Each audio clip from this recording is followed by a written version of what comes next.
What's good, folks, family, friends, loved ones, enemies, frenemies, wizards, witches, muggles, mudbloods, people of Middle-earth to another episode of Disguised Coverage, the only podcast in existence that gives you an equal amount of blueberries in each muffin and presented by the best pizza in Buffalo, New York. That is One Pie Pizza. Find the online menu in the episode show notes, whether here on YouTube or any one of the podcasting apps or platforms. I'm your host, Anthony Prohaska. Find me on Twitter at @pro__Ant. In tonight's episode of Disguised Coverage, a one-off Thursday episode, a little bit of a callback. If those of you who remember when I first started here with Cover One, the show was live every Thursday on at 9 p.m. Eastern, way back in the day, a couple years ago. But we've moved on since then. But tonight we bring it a little back with it being a holiday week and a bit of craziness happening with 4th of July being this week in general, but then being on a Tuesday. And then I really wanted to link up with the guests that I have tonight. So things got moved around a bit. One-off episode. Here we are live, 7 p.m. Eastern on a Thursday to dive into the 2023 AFC East by taking a look at each one of the teams from last year, dissecting them, looking at their biggest question marks, their biggest strengths or biggest pieces that make them a division contender. We are going to go through all four of those teams in tonight's episode of Disguised Coverage. And to join me on that journey is someone who I am legitimately a tremendous fan of. I was just on his show last week. We recorded, it got uploaded this week. Hopefully you remember him, or you should remember him. He was my guest for Pat's Week, the first one last year in 2022. Mr. Taylor Kyles, who the last time I had you on, you were not a beat reporter for Pat's CLNS, which you are now. You were on, we joked about it before, but I am going to drop it a little bit just because it's cool. Mina Kimes had you on this week. Like, you're making some moves and moving on up in the world. And I'm proud of you, happy for you. You're a great dude. You know ball. You're a tremendous guest. And welcome to the show. If I had a studio audience, this is where they'd all clap. Be like, yeah. Well, first of all, you still have the absolute best opening in the game. I marvel at it. I'm aspiring to be anything close. But yeah, man, I'm excited to talk some AFC East ball. Always excited to talk to you, period. We had a really lengthy little session before this because, you know, I love talking to you so much. So hell yeah, man, let's do this. You just recently did a Behind the Enemy Line series, which is kind of what inspired me to pivot a little bit this week and bring you on and continue some of this conversation. I want you to plug that, one, because I was on it, and I also want to plug myself, and I'm selfish. Of course. But mainly, I just thought it was a really tremendous idea with what you did. Again, you know, you cover the Pats, but talk a little bit about your idea for that series and, you know, kind of putting it together and how it's led to your perspective looking on, you know, this 2023 AFC East. Yeah, honestly, I actually got the invitation to be on Mina's show. Also just, you know, this nice part drop. of the season, you're looking for stuff, but you're looking for stuff to talk about at this point in the season. And, you know, we talk about our own teams like ad nauseum. It's really, you know, it's our bread and butter. So I figured it'd be good to extend my horizons a little bit, talk to some other people I really respect. Obviously, you know, I absolutely love you and your content. I had the honor of also having Kyle Krabs, Walked On Dolphins, who is absolutely fantastic. Connor Rogers of SNY, of PFF, of just literally anything associated with Jet Sports. Connor's involved in because he's also fantastic. And really the takeaway was this division is just as much of a rock fight and just as stacked as I thought it was, because you got so many teams that, I mean, even last year, you know, the Dolphins were competitive. The Patriots were as competitive as they could be without competent coaching in a lot of places. The Bills were the Bills, and the Jets were respectable, which for what they've been recently, I'm trying to give the Jets some respect because I respect what they've been trying to do.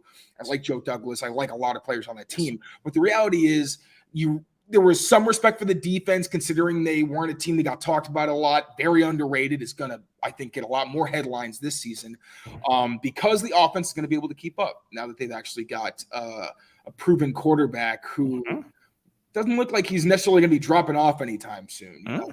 I'm a guy who was following Brady for a long time. And you used to hear, oh, he's too old, he can't do it. It's no, if you give an older, experienced quarterback who doesn't have nerve damage, you know, a good system around him, he'll probably do pretty well. So yeah, man, this is a fun division to talk about. Yeah, I think I don't even have, usually I follow up with like a little quip or some kind of something, but give me a quip. I don't got anything. You did tremendous. I'll wait. I know the clips are coming. I got them in the holster. I'm waiting. It's about quality, not quantity. I'm not just trying to just throw out quips left and right. You got to keep some in the holster. That's why I love you. That's why I love this show. Appreciate you. We're right here. We get each other. I appreciate you. Oh, boy. All right. We'll start with that New York Jets team who you mentioned briefly in your piece just now. So again, for everybody who doesn't know what we're going to do, we're going to go from worst to first from the 2022 standings. So we're going Jets, we're going Pats, we're going Dolphins, and then we're going Buffalo Bills. We're going to go through each team, talk about their biggest, top tier piece that makes them a division contender. And we're also going to talk about their biggest question mark. We're going to do that for every single team here in the AFC East. And then at the end, we'll give our predictions for how we think this division will end up. Taylor, I'm going to give you some power here. Do you want to go with your biggest question first, or the biggest top tier exciting piece that makes the Jets a contender? What do you want to do? I'll start optimistic. Okay. I want Jets fans to like me a little bit. That's fair. You got to play to the crowd. Sometimes you got to pander and patronize. That's what you got to do. You know what I'm saying? And I'm going to give you some actual stuff, so it's not all fluff. I like it. I like it a lot. I mean, Aaron Rodgers, it's pretty self-explanatory. He's a fantastic player. Mm-hmm. As long as he's got good protection around him, I think that with Garrett Wilson, it's pretty much guaranteed that this is going to be a good offense. I would never compare anyone to Devontae Adams, but I do think that Garrett Wilson is a unique enough talent that he can give you that true number one, where you can say, okay, we can match him up one-on-one. He's the guy where we try to scheme all the best mismatches for to see what he can do. Like we saw with Devontae Adams. And, the Packers kind of ran RPOs with Aaron Rodgers a little too much last year. It started to become kind of something that you just saw coming on. And slant flats. Over. Like Mike McCarthy, the ghost of Mike McCarthy took over the Packers again. He can't get away. You can't get away from Mike McCarthy. But it's also because they didn't have that guy that Rodgers could trust to win one-on-one consistently. Fair. That was Adams. And, him and Lazard, they have a certain amount of chemistry, but it's on slants and fades. It's really one-dimensional, and he's a good player. He's not a great player. So if you have a really good cornerback, it's going to limit how effective Lazard can be. Now with Garrett Wilson, you can have the big, strong, fast cornerback. Christian Gonzalez obviously comes to mind. Like you get a rookie out there, for example, who's got all the physical gifts in the world, proved last year that he's a very competitive player.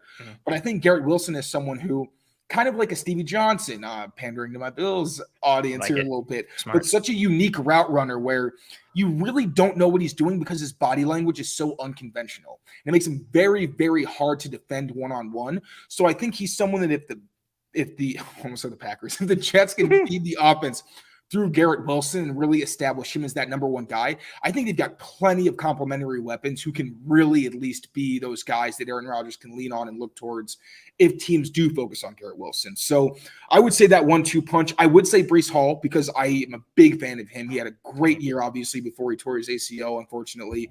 If he were healthier and he wasn't a question mark in terms of when he was going to be active, I'd throw him in that mix and be like, yeah, they got a legit big three right now with two great young players. But I feel like right now you really put all your eggs in the Aaron Rodgers, Garrett Wilson basket and pray that the offensive line stays healthy. I think that's a fair point to start from a positive standpoint. And it's funny, that piece is a bit related to my biggest question mark, but still in a positive way. So I'm going to stick with the positive fully for now. One, I love your Garrett Wilson assessment, and probably because I'm a little biased. He was my wide receiver 1 last year. I just loved watching him come out of Ohio State, and I understood the love for Olave, and I also understood the different flavors in last year's wide receiver class, depending on what you were looking for. Drake London could be your one, Garrett Wilson could be your one, so on and so forth. Some people had Jahan Dotson in their top 5 or 4. Some people had him as wide receiver 7, 8, 9, depending on what you're looking for. Good class, damn. That's a really good class. He crept up into the first, and people were like, oh, that's too high. And then by the middle of the year, it was like, oh, he's really good. This is a great class. I still think Sky Moore has a lot to offer, and he went in the second round, and we'll see what happens with Khalil Shakir. Khalil Shakir fell to the 5th to the Buffalo Bills, and he had Thornton. I'm not going to cross my fingers, but I respect where your head's at. And I understand why you would go that way.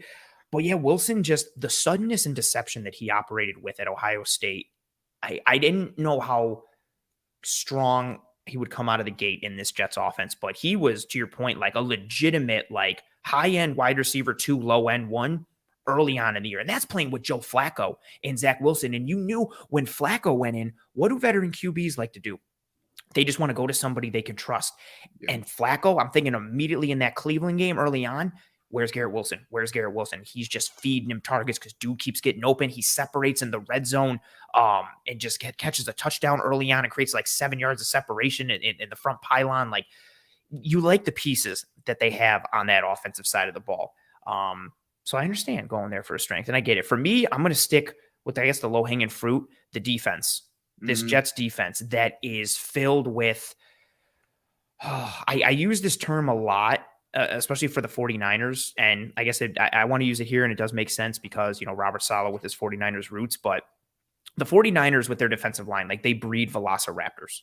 Like, that is what they do. And the Jets last year started to get into that realm. Like, you had Quinnen Williams, who put together, I don't care about who actually gets all-pro nods or not. Quinnen Williams put together an all-pro season last year. Top three interior defensive linemen. Absolutely. Legit. Him and Simmons and Don. What's unfortunate for Quinnen Williams and really all these guys is that there's been, I don't want to say a renaissance, but there's a ton of, like, legitimately top tier interior defensive linemen that exist in the NFL. And so it's hard to get, like, a first team all-pro or a second team all-pro.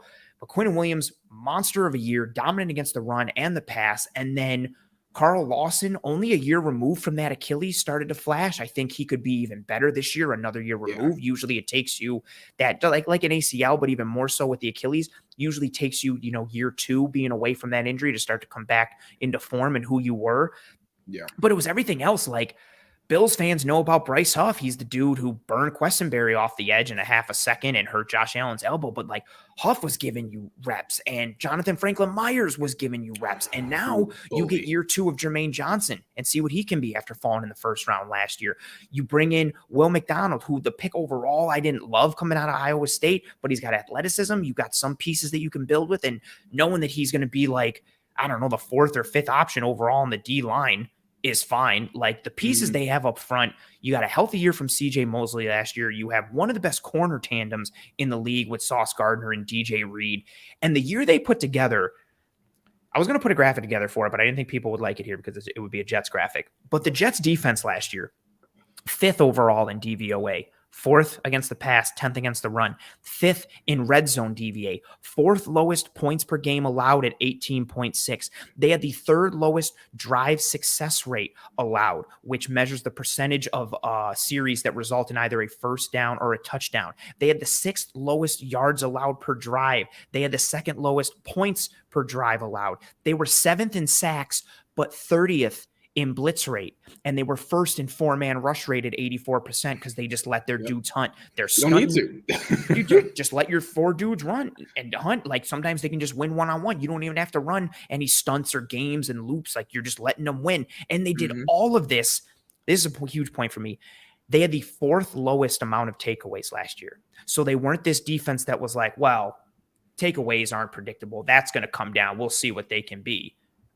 And I'd say part of that is just the philosophy. Like, they play a ton of quarters, a lot of cover 3. They play some cover 1 really on passing downs, but their whole thing on defense is we want you to throw underneath because they have so much speed. Quincy Williams, CJ Mosley, obviously all their cornerbacks. Michael Carter's an underrated guy. DJ Reed's fantastic.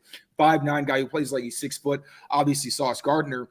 Yeah. A lot of the reason is because really offenses are trying to throw into those tight windows, and when they do, they usually tend to pay. So that's a great point, and it's really just because, like, their defense works the way it's supposed to. Yeah. Force them to throw underneath, and if you decide to get greedy, then it's really going to be a rough day for you. We're going to rush 4, and there's a good chance at least one of our 4 guys are going to get home or heat your quarterback up. We're going to drop 7, which means we're always having the numbers advantage in coverage. And exactly, we're going to keep everything underneath. We're going to force you into the kill point. We're going to rally and tackle and choke the life out of you. We're going to squeeze passing windows. We're going to play match coverage. We can also play some regular spot drop zone, or we can just go straight up man, and good luck getting away from DJ Reed or Sauce Gardner, and we'll do whatever we want. And they did all those numbers and all these strong pieces, 4th lowest amount of takeaways, and also having horrible quarterback play last year. There were 47 QBs with at least 100 attempts in 2022. Out of those 47 QBs, Flacco was 38th in EPA per attempt. Zach Wilson was 40th. I think Mike White, small sample size, was like in the mid-20s-ish, but he's not the answer there. Flacco was also 45th in rating. Zach Wilson was 46th in rating. Horrible year last year from a quarterback perspective and from an offensive standpoint. The only shining, spots you had, Garrett Wilson and Breece Hall. Breece Hall goes down. You're playing with backup offensive linemen left and right. Yeah. And I know it's hard to get defensive success to translate from year over year. It's hard to consistently be like a top 5 defense, especially from an efficiency standpoint. But even if they falter a little bit, I think the improvement in offense will more than balance out any potential drop for their defense. But I don't really see much of a drop given the coaching staff they have there, the chess piece versatility they have, and then how well coached they are, the talent, the scheme, the pieces. For me, like their biggest championship contender piece is that defense. And then if you just get average offensive play, it's, oh my God, you're kind of golden. And that's why I did kind of go with the offense, because the defense, you can rely on them. Like they have too many good players. They have too many smart players, too many veteran players. And again, the coaching staff. Like if you're trying to see, okay, how consistent is this team going to be from year to year? A lot of the time, the coaching staff is going to be the biggest indicator because the continuity matters so much in the NFL. So that's why my brain kind of goes to, okay, if Rodgers and Wilson are on fire, and again, the offensive line is crucial. Yes. If they're together and Rodgers doesn't have to worry about, I'm on my back foot, reach top of my drop. If this ball doesn't come out comfortably, then I'm going to have to make some magic or I'm uncomfortable. He's old enough where it's not like a no knocks, but like a Josh Allen, where sometimes because the inconsistency in the trenches, sometimes, there's that hero mentality. And I think if Rodgers, again, is comfortable and knows that he has a weapon that he can rely on most of the time with all the other guys he has to complement Garrett Wilson, who, again, is a true number 1 receiver, I really do think the Jets were a legit playoff contender. Absolutely. I don't want to dive into this too much. RJ, I love you. I holistically disagree with you. RJ says the Jets defense is grossly overrated. They were historically healthy on defense. Not a single starter missed time. Faced 5 backup QBs and were only 5th in DVOA. Bills were 4th with awful injuries. I understand your point, but you also need to recognize who they put in front of you. That point 1, no, you're good. 2, you also have to think of what the Jets offense did to the Jets defense, how often the Jets defense was on the field and put into negative situations. And again, I'm not saying they're, oh my God, they're this amazing defense, but saying grossly overrated, like I disagree with that. Like that was a good unit last year.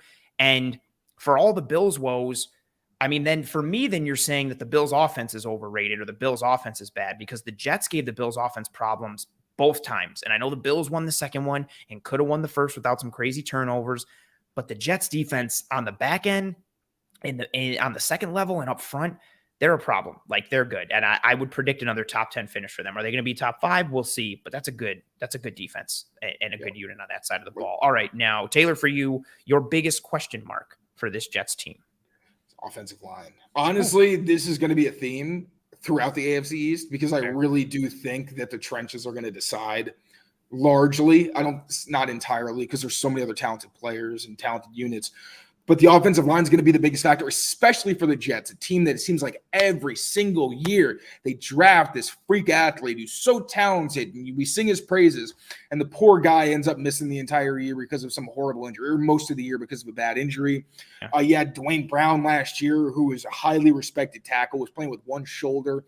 Like they just cannot get a stroke of luck when it comes to their offensive line health. Their health in general, but especially in the trenches, because at least if you have good offensive linemen, you can have decent backs. You can have an okay quarterback, and they can develop confidence knowing that they don't have to take over. Like I was saying with, Zach Wilson, I feel like felt a lot of this, although, he's got his own issues as well. That's a whole other can of worms. But yeah, that's a whole other piece. But it builds your confidence in your offense when they're like, our hogs are good. Now we have to execute to our individual ability.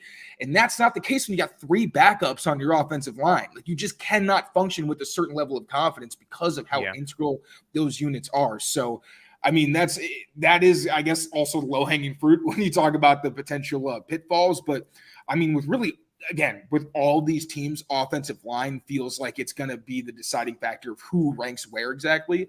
But for the Jets, most of all, because they've just been shafted recently for a while. I'm in a similar boat with you there with the offensive line. And I don't want to predict injuries or make it a thing, but it's been several years in a row where the Jets offensive line just cannot stay healthy. And to the point that I'm like, okay, is it the players they have? Is it their workout routine or regimen? Yeah, exactly. Yeah. Is it the training staff? Like they just what grade did they get? Do you remember what they got in that survey? Oh no, I don't. I just know the Cardinals were awful and everybody. I just remembered that. Yeah, no, honestly, maybe we look into that later or something because it can't be great. Everybody's like, everyone gets hurt here. I'm scared. Yeah, they just they just can't stay healthy. And now you're sitting there and you're looking like, okay, is Dwayne Brown, can he stay healthy? Like, given his age and the mileage on the tires, what does Elijah Vera Tucker look like coming back from the injury? Are you going to get anything out of Mekhi Becton? Are you starting Joe Tippmann potentially? Like, and where, and what are you doing? And, I like the Billy Turner piece of depth for them, but it's just a group that has not been able to stay healthy. And for a quarterback who is more pocket based than he used to be in his prime, you need to have protection up front. And I think that's an area of concern for me. Slightly behind that, and just to mention it kind of for a devil's advocate perspective, my biggest question too is not necessarily because I'm holistically doubting him. I just wonder what kind of Aaron Rodgers are you going to get? Like, that's certainly fair. Yeah, like for the numbers I mentioned last year with those, the EPA numbers for the Jets. So again, 47 QBs had at least 100 attempts in 2022. Mike White was 24th in EPA. Joe Flacco was 38th in EPA. Zach Wilson was 40th in EPA. Aaron Rodgers was 41st in EPA. And granted, he turned some things around last year. They had a better run down the stretch and what they were able to do. But my biggest question is, just what kind of Aaron Rodgers do you get? Because again, I don't think they need prime MVP Aaron Rodgers, which, maybe they can tap into a bit with Nathaniel Hackett coming over, and he was, OC for Aaron Rodgers with a couple of those MVPs, those past several years in Green Bay and the last couple before Hackett jumped ship. You don't need Aaron Rodgers to be like prime top 10, top 5 Aaron Rodgers. Just be a quarterback that's like 15th to 11th. Just have our offense be average or slightly above average, and you pair it with that defense. This team almost made the playoffs last year with no semblance of offense. Third string offensive lineman, their best offensive player goes down early in Breece Hall. They got no quarterback play. Even their weapons are getting hurt. Corey Davis looks good, and then he's getting banged up. They had a walking wounded group on offense and not a lot of talent, and they still almost pulled a playoff spot together. So it's the offensive line is number one, but then tying into it, how much of an upgrade is Aaron Rodgers? And because again, if he's just halfway decent, that's a huge improvement for this offense. And I think the Jets are a legitimate scary team, not only in the AFC East, but in the AFC in general, because defense travels, defense plays. And if you have an offense that's led by Aaron Rodgers, who just knows how to press the right buttons with some upgraded weapons in this offense around him with a true number one, and if he gets a healthy offensive line, like, that's a scary team. But I do think it's a big question. Like, were the poor spurts of Aaron Rodgers last year who he is now? Or, was he so mentally checked out that he's like, I don't want to play here. This sucks. And that's why, like, he was so poor last year. And I'll say real quick, just close out. Sure. In the Patriots game last year, it was early in the season, but I think you saw it was kind of a microcosm of what that situation was, because in the first half of the game, Rodgers was off. Like, his accuracy was not good. It was one of those games where you say, okay, is the old guy, are the wheels falling off? The second half, he was like, okay, they don't have a single corner who's above 5'10". We're going downfield. Like, we're being aggressive. And the throws he was making, it's like, oh, yeah, no, he's still Aaron Rodgers, because he did not turn it off. Like, he really did flip that switch. So, and again, with a lot of these Hall of Fame quarterbacks, the question isn't really, can he physically do it? As long as the guy doesn't have a significant injury history, usually they have the physical ability to play pretty much as long as they have the willpower to go through an NFL schedule. So I'm not concerned about Rodgers physically and his talent. It really is what's around him. And it's, again, with Garrett Wilson, as at the very least a binky, who, if everyone else is complimentary and it's okay, we can focus on Garrett Wilson, but they will kill us by going everywhere else, because Rodgers is smart enough, he's accurate enough, he's seen enough, and you're not really going to trick him. I do think that's going to push them over the limit. But again, he's got to have the protection, especially as an older guy who can't really extend on his own. It's going to start with that O-line, exactly like you said. And for all the jokes of everybody he brought in, like, a wide receiver room of Garrett Wilson, Allen Lazard, Mecole Hardman, Corey Davis, and Randall Cobb, and then maybe, what you get with the ghost of Denzel Mims. That's actually a pretty, good unit from a dynamic perspective and pieces perspective. And then complimentary as hell. Absolutely. And you see what you get from Breece Hall. But I really like Michael Carter, running back Michael Carter, not slot corner Michael Carter, which pisses me off that they got two players. So annoying. Yes. Stupid. But, power to them, I guess. Yeah, they got a unit. And if they stay healthy with the offensive line, which you can say for a lot of people, but even more with this team, I think the Jets could make more noise than Bills fans want to give them credit for. We are maybe the only duo that could talk about the Jets for half an hour. Look at us. Look at us. Look at us. I love that Paul Rudd gif. Look at us. That's one of my favorite things. Literally not me. If you asked how long we were going to talk about the Jets going in, I would not have even gotten. I'm high on the Jets, and I'm even higher because last year going into the first Bills-Jets game, I told everybody in the show, who did I have on from The Athletic? Whoever covers the Jets for The Athletic, apologize if he ever sees this. And I was like, you don't remember my name. I hate you now. And I remember going in, I was like, the Jets are better than people think. Like, the Jets could win this game. And all Bills fans came out of the corner on Twitter and on the show and were like, you're an idiot. Like, that's ridiculous. The Jets suck. They're fake. And then the Jets won. And I was like, Jets are also like designed to beat Josh Allen. Absolutely. They're everything that he hates. Absolutely. And you know what's also like now Robert Saleh, he saw him his last year in San Francisco, and now he has a bunch of him on tape and knows what's up, and he got better pieces. Just hope he doesn't do what he did to Belichick, where Belichick really had Allen's number. I feel like the first couple years where he would at least goad him into a couple like significant mistakes. Then it was like by year 3, he was like, no. It is so bizarre how Belichick will literally throw the kitchen sink at Josh. And even if he's not like, playing to the superhuman level that we saw in the wild card round of Matt Jones's rookie year, at the very least, he's not making those bad mistakes he makes against the Jets, where you look and you're like, this is like Wisconsin Josh Allen. Like, this is what we thought he was past this. And against the Jets, were one of the only teams that brought that out of him consistently. But yeah, you gotta put some respect on the Jets name, and they're only going to be better. Absolutely. Man, it's funny that we're sitting here being like, yeah, Allen does so good against Belichick, but man, Robert Saleh recently, it's just no disrespect to Robert Saleh, but yeah, it's just funny how that little piece. He's still young in the division. We'll see. Yeah, we'll see what happens.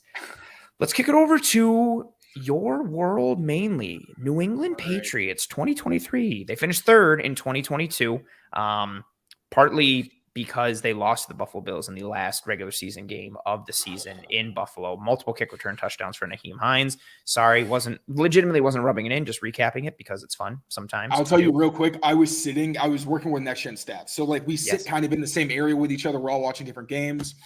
And by then it was one of the only games that everybody was locked in on. Mm-hmm.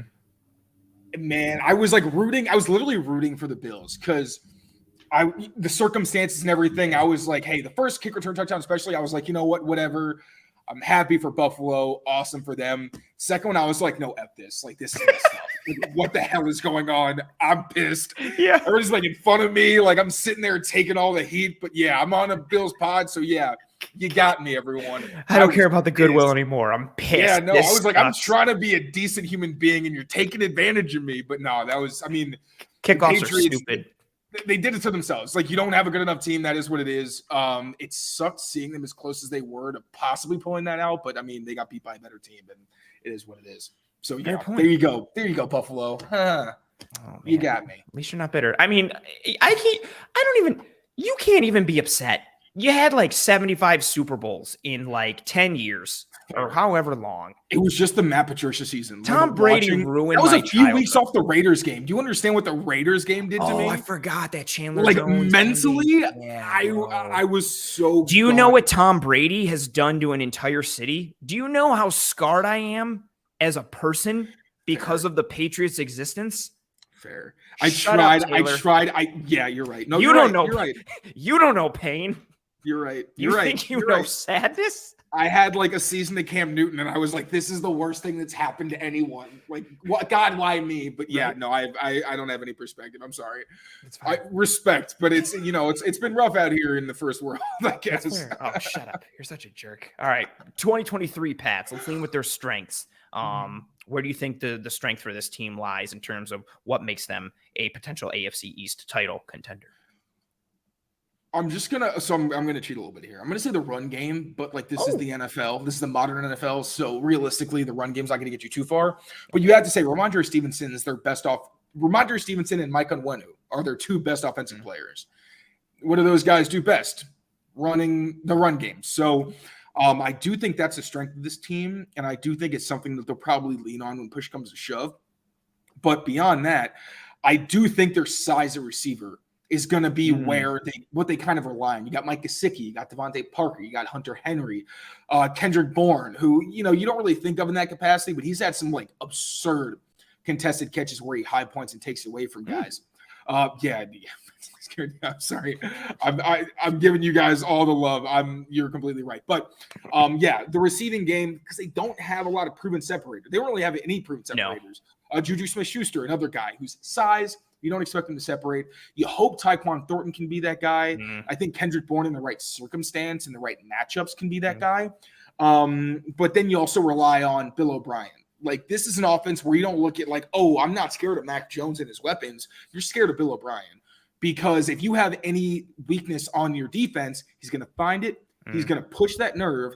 And you hope, as a Patriots follower, that Mac Jones is going to be able to capitalize at least, to find those matchups, put the ball where it needs to be, and just be the distributor. What you saw, kind of like Tom Brady in 2011. Obviously, you had two Hall of Fame caliber tight ends. But at the same time, Brady's role that season, because he didn't have the burners at receiver, was find the matchup, exploit it, keep the chains moving. And I do think the Patriots can be that team where, again, because of the run game especially, you drive the ball, you keep yourself on schedule without making stupid mistakes, and then you've got the size in the red zone where you've got like 4 legitimate guys who could win a one-on-one ball. If there's even one guy on the field who's under 6 feet. So run game, but I also say that with the caveat of like, it's the NFL. Very few teams can get to a Super Bowl with the run game. And in the passing game, because that's an area that very fairly is getting some criticism in New England, I would say it's their size of receiver. Also, I completely forgot that we were allowed to say defense on this. That's the second time I did that in a row. I forgot.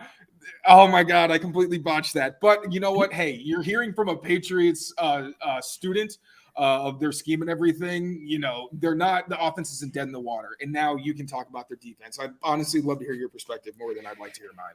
So that is my biggest strength for them, is this Patriots defense. Like, still living in a world where so many teams now want to be too high, and the whole idea of like changing pre to post snap and too high shells versus too high post snap coverages, yada yada, and all that kind of stuff. But the Pats sit there last year, 57% middle of the field closed coverages last year, number one by a good chunk, 13%.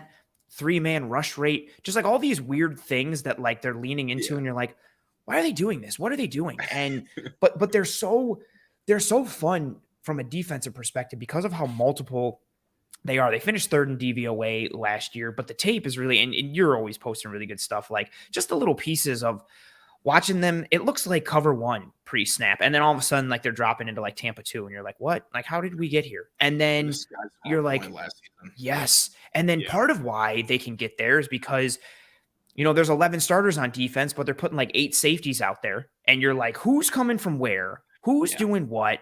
Who's going to play at the second level? Who's going into the slot? Is it man? Is it zone? Are they matching? Is it going to be split coverage? Like what's going on? Is it going to be single high? Who's the post safety? What are they doing? What are they doing? You lose Devin McCourty, which I do think is a blow to that defense. But I mentioned it when I was on your show this week. I love Christian Gonzalez. He was my corner 1 last year, and I really don't think I can envision a better fit for him given scheme plus his skill set than with the New England Patriots. Like, his man coverage ability, his athleticism, his fluidity. He's already turning heads at camp and in practices. You know, you're there. You see him in person.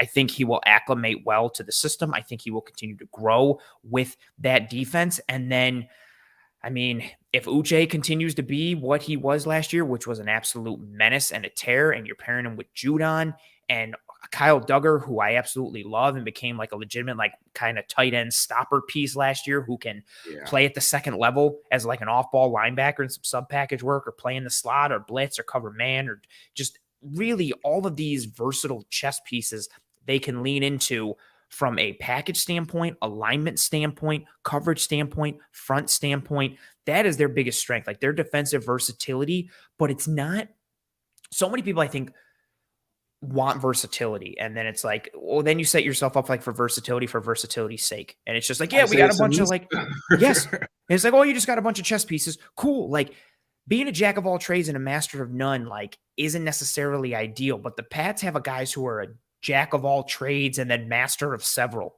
and they can just lean into kind of whatever they want based on the opponent that week. And you know what, maybe this is a game where Jabril Peppers only sees like 20% of snaps, and then next week he's seeing 75% of snaps. Mm-hmm. Maybe this is a week where, we put Duggar more into the box, and next week we're going to use him more as an apex. And all of these pieces that you can do. They had a good unit last year. I think everything with Matt Patricia and Mac Jones from a negative standpoint overshadowed how good of a year defensively they had. Mm-hmm. They were sound schematically. They were really good on tape. They showed well in a lot of advanced metrics. I think the strength for them, for me, lies with that defensive group. And then tying into, I'll kick it back to you for the concerns. I'll be brief with mine. And again, it's not necessarily a concern. It's more just the question piece. What do they look like under Bill O'Brien, who is a, battle-tested OC? How much of what happened last year was completely on Matt Patricia? I think a decent amount of it was, as you know.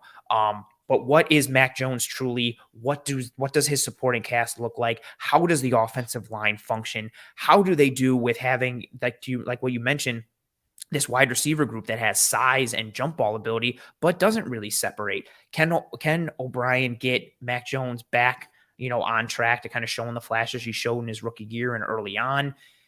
I do think what will help them, though, answer those questions, and you mentioned is one of your strengths, that run game is tremendous. Ramondre Stevenson is fantastic, and especially if they continue to lean into their gap scheme stuff and just maul people up front and run downhill and create space, I think that will help a bit. But that's my biggest question for them. What does this offense look like? How good is Mac Jones? How much of last year's struggles were really because of Matt Patricia, or was a decent chunk of them due to some of the limitations of Mac Jones? I think we'll get more of an answer, when he's paired with a legitimate OC who knows what he's doing. No disrespect, Matt Patricia. But what about you? What's your biggest question for the Pats? Yeah, also, that was all completely fair. And Mac was not perfect last year. I think it's taken me time, honestly, like as far as we've gotten further from the season, because the offensive situation was so bad, and that fundamentally we're talking like OTs and minicamp, where now everyone's looking happy and the offense looks functional. And last year, like, balls were hitting the ground regularly. Yeah. People look, and when it's so dysfunctional, it's hard for you to evaluate the person or the players because the system and the scheme is so bad. You have to watch. It's so much harder to watch tape. And myself and Eric Turner on the film room, we talk about it all the time. Bad tape takes you so much longer to watch because you have to diagnose and dissect all the problems to figure out what the source point is of the problem. Yeah, exactly. Like I have not really gone back to the well of what they did last year. I've looked at the positives just because the negatives, it's like, yes, again, like Mac was not perfect. He did, and again, this is what took me a minute. He did regress in some ways that I just was like, I want to put that on the offense. The quarterback has to have some culpability. But, we talk about fundamentally, they were trying to install the Kyle Shanahan wide zone, outside zone scheme. And because they didn't have Matt Patricia's an offense coordinator and an offensive line coach, that is literally impossible. I didn't appreciate. And you don't have an offensive line for zone. You don't have this athletic, like in space O-line. And the thing is, you can scheme for it. Like if you want to go wide zone, pin pull, there's ways to get around if you don't have a hyper athletic line, but like your back is better at that. There's ways if you're a good offensive line coach to find ways around it, make adjustments. I like this look. We can run this against that. The problem was they didn't even understand fundamentally how to adjust to different looks, how to pass things off. So they couldn't run the wide zone. Then they couldn't even use the boot things that they had installed off of it. So then you have an entire chunk of the playbook. I think they ran outside zone on like 10% of runs last year. They didn't run play action because when you think of the Patriots, you think Josh McDaniels loves to pull the guard, make it look like power. Linebackers have no choice but to bite up. False and then you pull, throw over their tight heads. end over the middle, bang. They did that, I think, 3 times last year. And I didn't know why. It didn't make any sense to me, but they couldn't do it. So, again, I'm going too long on the Patriots. I don't want to drown you guys in all this stuff. But all the Patriots struggles, that's good. Oh, this is the good stuff. You just want to talk about how bad the Pats are. Everyone here is like, yes, tell me more. This is the meat of the podcast. All right. But so, I mean, honestly, tied to that is you think of the offensive line. They didn't know how to block a certain scheme. They couldn't, therefore, run play action off of it. Not only health among the offensive line and like Trent Brown, not necessarily health, but in terms of fitness, he didn't look great in minicamp. He was there for literally one day after he missed a flight because he did not plan it well, which is not acceptable with the Patriots. And then he only showed up for a few minutes and then went to a lower field. So he's one of the better left tackles in football. But if he doesn't play for you, then you're talking about Calvin Anderson and Connor McDermott or Riley Reef starting at both tackle spots. That's not good. that gives you maybe the worst offensive tackle depth in the AFC East. And that's where I say the offensive line depth for all of these teams is probably going to be the deciding factor of where they end up. And the Patriots, their interior, I think, is fantastic. Mike Onwenu, I hope they extend him or at least re-sign him when the time comes. He's a fantastic guard. David Andrews, he is what he is at this point. He's one of the better centers because he's smart, he's tough, he's beloved. And then Cole Strange showed a lot of good things. You hope with Adrian Clem now as the offensive line coach that he's going to take a step forward and kind of for all the be better with jokes independent hand placement. Of like, oh yeah, Cole Strange, Chattanooga, haha. And then like McVay came out and said, like, made his joke, and everybody was just ragging on Belichick for making that pick so early. Cole Strange had a good year. I know you watched him a bunch. Like, he had a good year for the Pats. And to be fair, he did struggle. Like, and one thing I talked about with Brandon Thorne, he has a habit. He doesn't have great independent hand usage. Basically, it means you use one hand, and then you can use the other hand to basically react to what the other guy's doing, give you control. If you shoot both of your hands, a smart defensive lineman will see that on tape, wait for you to do it, swipe your hands away, and then get to quarterback. Quentin Williams did it. Like, everybody in the AFC East basically was just feasting on Cole Strange because he had that one bad weakness. But outside of that, he was really good. So yeah, you hope the offensive tackle depth is better, but really, if Trent Brown isn't in shape to play or isn't someone you can rely on, if you have one bad tackle, you can kind of scheme around, especially Bill O'Brien, who's big on max protect for play action. He's big on getting the ball out quickly. It's not like Matt Patricia where you're going to have 15-yard routes when it's 3rd and 5. And then Mac Jones just sitting there like, dot, dot, dot, dot. Oh, my God. You know, but it's fine because Mac Jones is super mobile and he can get off the spot and extend the play. Absolutely a strength of his, as we all know. Like on the bootleg that Matt Patricia called up like 3rd and 15, and Mac literally, I don't think, got a yard against Max Crosby in space. Mac Jones is the white Lamar Jackson. If Lamar Jackson were like sapped of all his athleticism and all his superpowers. But yeah, offensive line for the Patriots, offensive tackle specifically, is a major, major red flag for them. I think defensively, special teams, I think they've gotten better on both sides of the ball, even though the defense was already good. Special teams, I think, is going to do a 180 from a unit that was a legitimate, serious liability, as you which saw. Is super surprising with a Bill Belichick coach team. Like, they are usually it's the horses you got. It's the horses you got. And then they got Chris Board, who Belichick raved about. Oh my God, I'm gonna piss off Bills fans. I'm talking about the Patriots special teams. But yeah, the offensive tackle depth, if they're gonna sink this season, it's gonna be because of that. I think that's fair. I relinquish you. No, but it's good. Again, just sprinkle in the negatives and the oh no, New England's bad at something type thing. People are going to eat it up here. You got to play to your crowd. You know what you're doing. I try to be fair, everyone. You're a man of the people. I respect it and I like it. Miami Dolphins, a team that I don't even want to make a joke. I'm not going to say anything. The 2023 Miami Dolphins. Let's lean into, again, we'll start with the optimism. What is the biggest strength for this team? If you're looking at the piece that makes them a championship contender, or in this case, an AFC East crown potentially claiming team, what do you think makes them the biggest? What's their biggest piece in making them an AFC East contender? I did not forget defense this time. Okay. I remember that I'm allowed to pick defense, but as much as I want to say Jalen Ramsey, because that was a huge move, I think, for them, especially in Fangio's scheme, which he's familiar in, I've got to say Tyreek Hill. Okay. Not only is he the fastest man alive, if your entire life is football and you don't know anything else, he's the fastest man that ever lived. But on top of that, I think he showed it at times in his career, and because he was with Travis Kelce and Mahomes, it wasn't appreciated as much.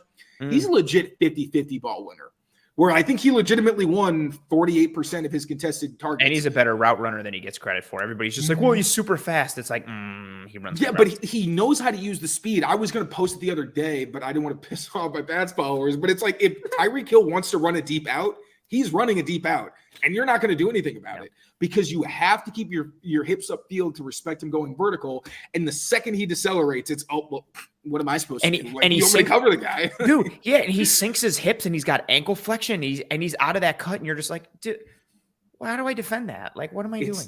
The speed is what he bases everything else off of, and he really is a game changer. You even saw with Tua, like, I really do like Tua, and he does so many things better than I think people give him credit for. He's good processor. He has his times where he gets locked on, but his accuracy, short to intermediate, like, he's really, really good. And if you talk about that specific element of his game, he's one of the better quarterbacks in the league. But you even saw against the Chargers, they took away the middle of the field. All it took was one deep ball to Tyreek Hill on a go route where he literally just ran past the guy, and you got a long touchdown. So when you have someone like Tyreek Hill, defense is great, but at the same time, as Tyreek Hill has shown throughout his entire career, he can completely change a game. If it's tight and it's a one-score game or contest or whatever, you give him 40 seconds and he can immediately swing the game in the other team's favor. So it's got to be Tyreek Hill, in my opinion. But the thing is, and I say that understanding they have so many really talented players, there's some holes on offense that I think, again, offensive line is the biggest one. I'm getting ahead of myself a little bit. But just want to emphasize Tyreek Hill. Like, they've got a lot of strengths, but Tyreek Hill is just fantastic. And he's got to be the reason that you say, yeah, if they're going to be deep in the playoffs, it's because Tyreek Hill had a good couple games.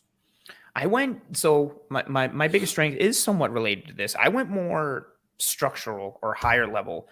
I went the biggest piece that makes them. I know. I mean, I'm the host, so I have to try and show out. Yeah, not to completely shit on everything you said, but here's what I think.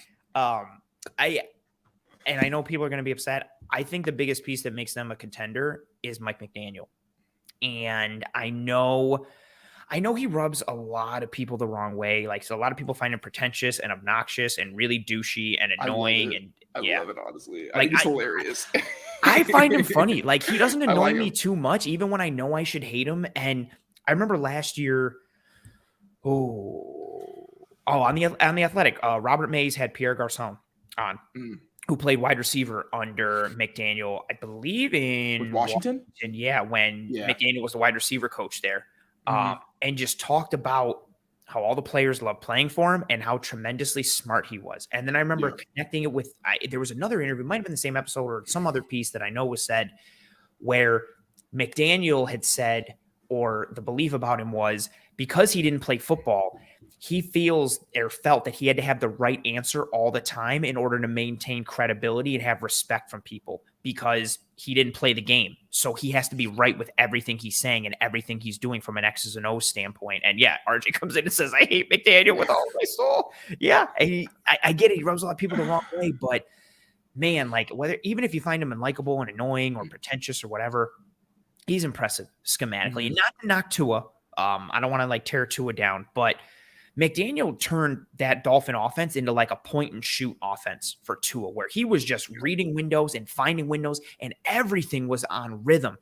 Everything, the routes, the timing, the design. And it's not just because he's got good players. He knows where to put them and put them into advantageous positions for themselves and for the offense. He gets the most out of his guys. One of the pieces that I love studying and breaking down in preparation for the second Bills-Dolphins game, the Saturday night snow game, their RPO pass play that is basically just a combination of a slide route or a flat route. Yep, the seam and the wheel. Those are the three routes that are happening. And he can get to it out of different personnel groups, out of different alignments. Sometimes they'll be static. Sometimes they're in motion. Sometimes the slide or the flat is Alec Ingold. Sometimes it was Mike Gesicki. Sometimes it was Trent Sherfield. Sometimes it was Waddle.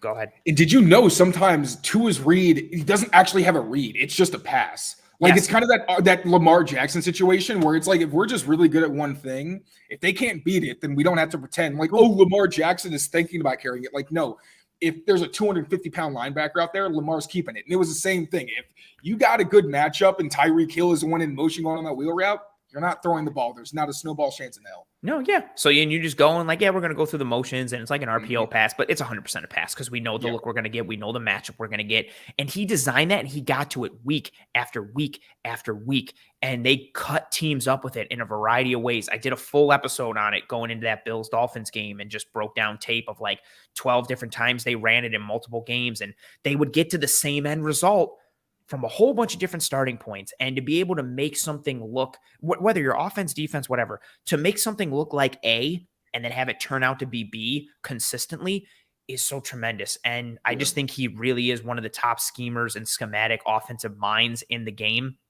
And, again, part of it does help when you've got the fastest wide receiver duo in the league, arguably the best 1-2 tandem for wide receiver in the league, and some fun other pieces as well. And then you got speed at running back. And then they go and draft Devon Achane from A&M, who just burns and who has way better contact balance and power and tough running ability than people realize. He was a really fun tape study for me. Like, they just needed more speed.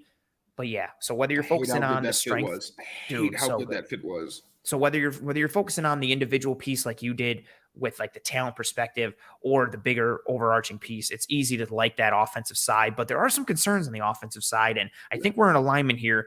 Biggest question mark, I'll take a little bit of the low-hanging fruit with Tua, his health, the concussion history, but I'm going to tie it into the offensive line.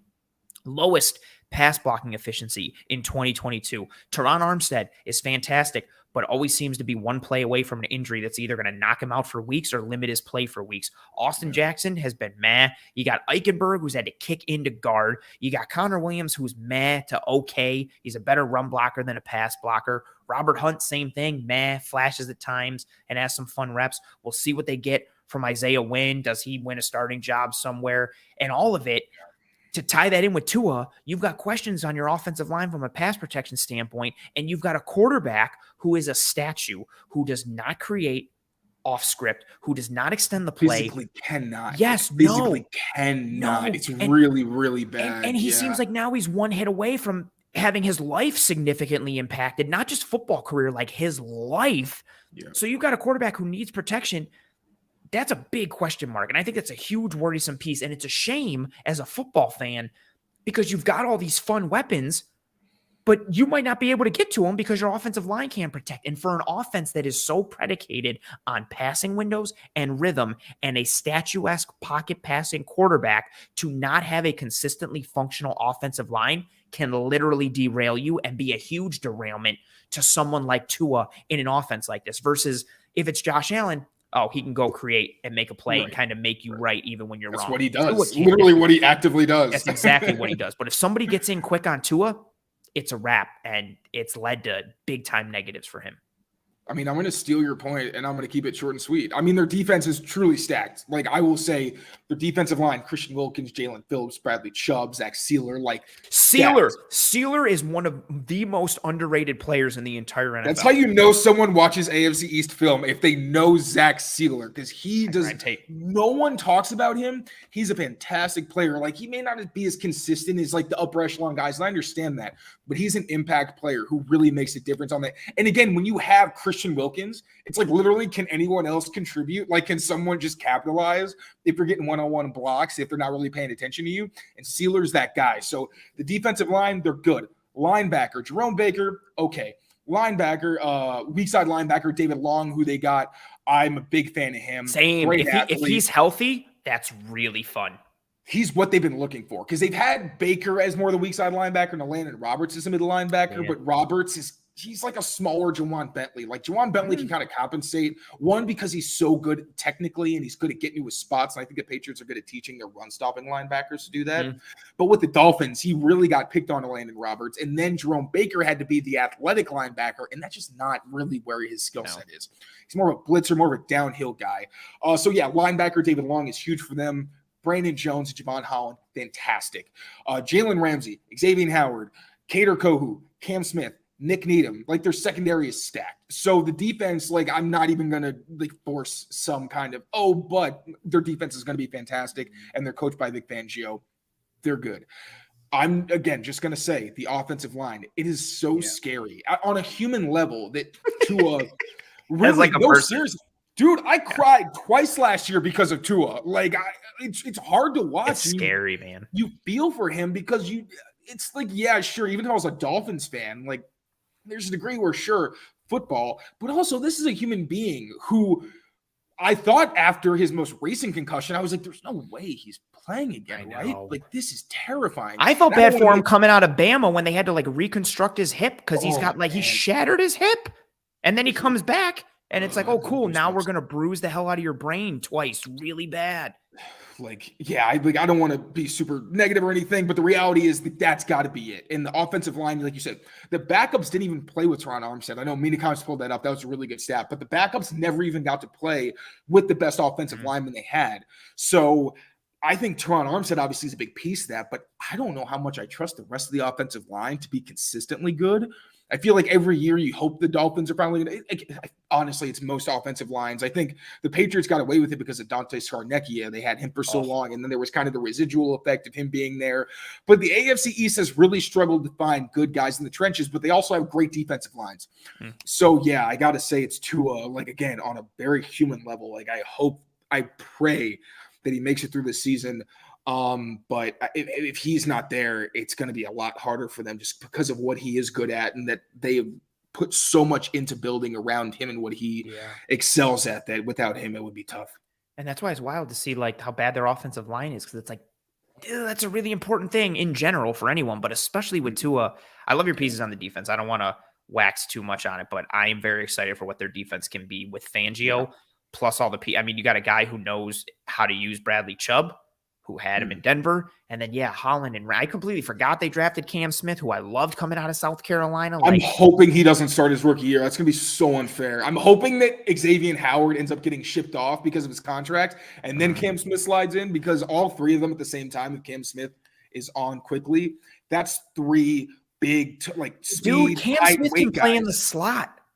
And so can Jalen Ramsey. So it's like Xavier Howard, you put him to the weak side of the number one. Whatever. Sure, that's his thing. And then you have two legitimate, big, physical guys who can run. What do you want to do? Do you want Cam Smith to live in the slot, or do you want to have Jalen Ramsey be the star and have him play the star apex role? He's been the star in that Fangio system where the star is crucial because he can play a million things. Like the Patriots have been incorporating more of that, where Miles Bryant obviously is not the same player, but he's smart enough where he could be a safety. He could be dropping seats. He could be underneath. And then that helps the safeties out. And the Dolphins are kind of like the Patriots, except instead of a lot of safeties, they have a lot of corners. I know people are saying Nick Needham sucks. I don't think he sucks, first of all, but also he's your fourth, fifth cornerback. I know, right? It doesn't even matter. If no your disrespect. Cornerback has ever started at any point in their career, and they're not named Justin Bethel, who's a special teamer, all respect, but he's a special teamer. Nice. But your cornerback 4 being a decent player is a blessing in the NFL, because not a lot of teams have two decent cornerbacks. So they're stacked. What Ramsey did in those Staley defenses, and Staley is a prodigal son of that Fangio scheme, and they have the talent, they have the fit from a skill set to scheme standpoint, and they have the puppet master pulling the strings who knows what to do. And so much of it for Fangio is, it's not just the guy who did too high stuff, right? No, it's the too high shells pre-snap. It's the disguising of coverage. I'm not even trying to plug the show or make a pun, just what he does with the games. And his Denver defense has played way more man coverage than people realize. And he can do that with what he has at his disposal. You can straight up play man across the board with Javon Holland, covering slot receivers or tight ends or blitzing, all of these chess pieces. And you got the guy who knows how to turn the dials and push the buttons. That defense could be really fun, which again makes this AFC East a dogfight and makes it even worse. I know you're good to talk some Bills to end it out here. I know we're strapped for time. We good? Yeah, we're good. Good. Okay. We're good. Copy that. Let's talk about, it's so weird to get to the Bills last. And I feel like everybody's just be tell us about the Bills. Just tell us about the Bills. So the floor is yours right now. And again, we're starting optimistically. What is the strongest championship contender piece, however you want to phrase it, that makes the Buffalo Bills a contender to win another, it's wild to say it, consecutive, not even consecutive, they're third and fourth in a row. It would be it's crazy. I'm even how many have they won? I never thought we'd get to this spot because your team destroyed my youth. And here we are now. It's just wild times. So what's the best piece for this Bills team that makes them a contender to repeat again and again and again and again as AFC East champions? So Josh Allen's obviously low-hanging fruit here, but Josh Allen is not the version of Josh Allen we know without Stephon Diggs. So I feel like you got to give him that crown, because you think about it, they were bringing in Smoke and Cole Beasley. And at the same time, I say that with the understanding that Dalton Kincaid, I think, is that force multiplier, where you decide to put all your attention on Stephon Diggs, Dalton Kincaid has the skill set to make you pay. Yes. So we'll see how it develops. But at the same time, Stephon Diggs is, I think, the straw that stirs the drink. Because Allen's fantastic. He can put the ball there. But you see with Gabe Davis's inconsistency, with the inconsistency you've got from really every receiver historically who's not Stephon Diggs. even if Josh Allen's making the plays, you need somebody to be catching the passes. And Diggs is the one who makes all those big plays, who beats anybody who's lined up from across from him.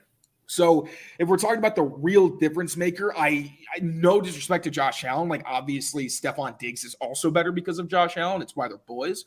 But really, Stephon Diggs is that guy where it's if he has a quiet game, you would at least hope that you did a good job against the Bills. But again, I say that with the understanding that I don't know what Dalton Kincaid's going to be right into the league, but he is so talented that I think he has the potential to be Mike Gesicki plus, because I like him better as a blocker. We talked about that when we spoke on my show, that I do think he's better in the run game and is more of a dual threat than people give him credit for if put in the right positions, because again, like we spoke about, it's so easy to say, oh, this tight end is really a receiver, but how many slot receivers are even touching 6 feet?